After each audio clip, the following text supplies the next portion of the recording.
Dans cette vidéo, nous allons corriger l'exercice 1 du baccalauréat métropole du 13 septembre 2021. Vous trouverez le lien dans les commentaires de cette vidéo pour récupérer le sujet.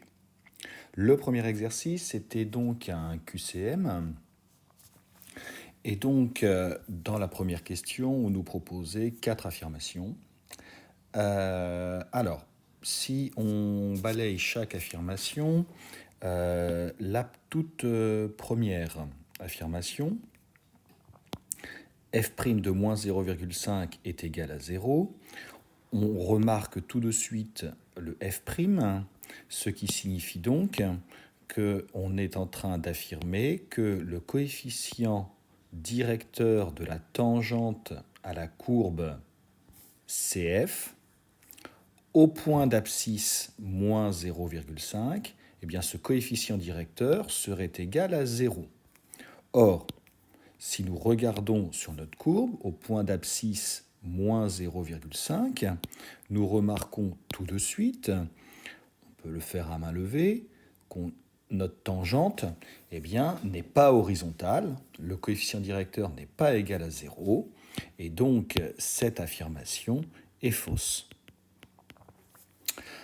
Il y avait évidemment ici un piège, confondre f' et f. La deuxième affirmation est également fausse. Pourquoi ? On nous dit que sur l'intervalle moins l'infini, moins 0,5, eh bien, la dérivée f' de x de notre fonction f serait strictement négative. Si la dérivée est strictement négative, cela voudrait donc dire que notre fonction f serait décroissante sur l'intervalle moins l'infini, moins 0,5. Or, nous remarquons tout de suite qu'il y a une partie où notre fonction f est croissante. C'est donc faux. Nous pouvons donc, dans le même esprit, regarder l'affirmation D qui nous dit que la fonction dérivée f' ne change pas de signe sur R. Or, nous voyons que notre fonction f est d'abord décroissante sur l'intervalle moins l'infini, moins 1,5, et ensuite croissante sur l'intervalle moins 1,5 plus l'infini. Donc, notre dérivée est d'abord négative, puis positive. L'affirmation D est donc fausse. Par élimination, c'est donc l'affirmation C qui était correcte. Nous allons quand même le démontrer par le calcul. Donc, on nous propose de déterminer f' de 0. f' de 0, c'est le coefficient directeur de la tangente à la courbe CF au point d'abscisse 0. Ce point d'abscisse 0, c'est le point A, et on nous dit dans l'énoncé que c'est la droite AB qui est tangente à la courbe CF au point A. Donc, il faut donc déterminer le coefficient directeur de notre droite AB. Et je vous rappelle que ce coefficient directeur est égal à YB moins YA sur XB moins XA, ce qui nous donne donc 20 moins 5 sur 1 moins 0, et ce qui nous donne donc un coefficient directeur qui vaut 15. C'est donc l'affirmation C qui est correcte. Dans la question 2, il faut trouver l'expression de notre fonction f de x égale ax plus b facteur de exponentielle de x. Et évidemment, il faut trouver les bons coefficients a et b qui nous permettent de vérifier que notre courbe passe bien par le point de coordonnées moins 0,5, 0, ici, et je vous rappelle que nous avons également la donnée qu'elle passe également par le point A de coordonnées 0, 5. Donc, le point A de coordonnées 0, 5 appartient à notre courbe. Si et seulement si, eh bien f de 0 est égal à 5, c'est-à-dire, eh bien, en utilisant l'expression qui nous est proposée, a fois 0 plus b fois exponentielle de 0 doit être égal à 5. Donc, ce premier facteur vaut b, ce deuxième facteur est égal à 1, et donc, si et seulement si, b est égal à 5. Nous utilisons maintenant l'autre donnée. Donc on utilise le point de coordonnées moins 0,5, 0.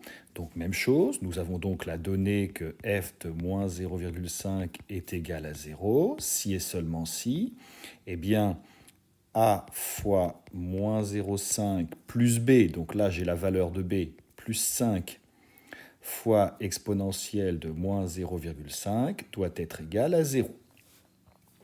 Donc ici, on sait que l'exponentielle est strictement positive, donc ce facteur ne peut pas être égal à 0.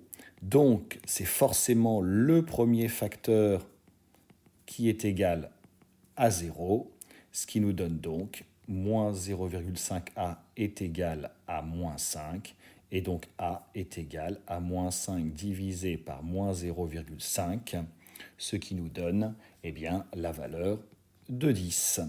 Nous avons donc trouvé que f de x eh bien, est égal à 10x plus 5 fois exponentielle de x. Et donc la bonne réponse, eh bien, c'est donc la réponse A. Ici, une autre méthode pouvait consister à représenter à l'aide de la calculatrice graphique eh bien, les représentations graphiques de chacune des fonctions en utilisant cette expression pour voir si on obtenait bien la courbe CF. Dans cette question, nous sommes amenés à travailler autour de l'étude de la convexité de la fonction f. Alors, nous pouvons très rapidement éliminer certaines propositions, par exemple la fonction f convexe sur R, eh bien on voit tout de suite que non, hein, là on a une partie où la fonction eh bien, est concave. Pourquoi? Parce que la courbe est toujours sous ses tangentes. Et l'affirmation B est également fausse, puisque nous voyons qu'ici, eh bien, on a une fonction qui est convexe. Pourquoi? Parce sa courbe représentative est toujours au-dessus de ses tangentes. Donc, nous pouvons déjà affirmer que les deux premières propositions sont fausses. Et donc, ensuite, eh bien, on pourrait directement donner la bonne réponse. C, C est l'unique point d'inflexion puisque la fonction, passe de concave à convexe. Ici, CF n'admet pas de point d'inflexion. On pourrait là aussi tout de suite éliminer cette proposition et donc nous avons la bonne réponse qui est la C. Afin de compléter ce travail, je vous rappelle que pour étudier la convexité d'une fonction, on va étudier le signe. Donc, on va étudier le signe de notre dérivée seconde. Et ici, eh bien, comme l'exponentielle est strictement positive, eh bien, f' de x est du signe de 10x plus 25. 10x plus 25, c'est une fonction affine. Et donc, comme c'est une fonction affine, donc sur le signe de f seconde, eh bien, elle s'annule quand 10x plus 25 est égal à 0, c'est-à-dire quand x est égal à moins 2,5. Voilà. Et donc, on a une dérivée seconde qui est d'abord négative, puis positive, qui s'annule en moins 2,5. Donc là, eh bien, on retrouve notre réponse, hein, puisqu'on a une dérivée seconde qui s'annule en moins 2,5, l'abscisse du point C, en changeant de signe. Elle passe de négative à positive. Donc, on retrouve bien notre unique point d'inflexion. Là aussi, pour compléter la réponse, je vous rappelle que si notre dérivée seconde est d'abord négative puis positive, on a donc les variations de notre dérivée. Notre dérivée est donc décroissante puis croissante. Et donc, pour f, eh bien, on a donc une fonction qui est d'abord concave, puis convexe. Enfin, pour cette dernière question, on sort du contexte des trois questions précédentes. Et donc, on a des affirmations concernant deux suites. Une suite UN dont tous les termes pour chaque rang sont inférieurs à ceux de la suite Vn, et une suite Vn qui est convergente vers le réel 2. Alors, là aussi, on peut directement trouver la bonne réponse. On peut aussi procéder par élimination. Donc, par exemple, pour l'affirmation A qui nous dit que la suite UN converge, eh bien, c'est absolument faux. On peut trouver par exemple un contre-exemple. Donc, on pourrait proposer par exemple pour la suite Vn, eh bien, qui converge vers 2, par exemple, la suite définie par Vn égale 2 plus 1 sur n. Alors évidemment, nous, on a des suites qui sont définies sur grand N. Ici, petit n ne peut pas être égal à 0. Donc Vn serait défini sur n étoiles, mais ça ne change pas son comportement en plus l'infini. Donc, on pourrait proposer cette suite-là et regarder, par exemple, la suite UN définie, par exemple, par moins n carré. Bon, on voit tout de suite que UN est bien plus petit que Vn et que la limite de Vn est bien égale à 2. D'accord ? Donc, ici, eh bien, si l'affirmation A était correcte, on aurait donc une suite UN qui converge.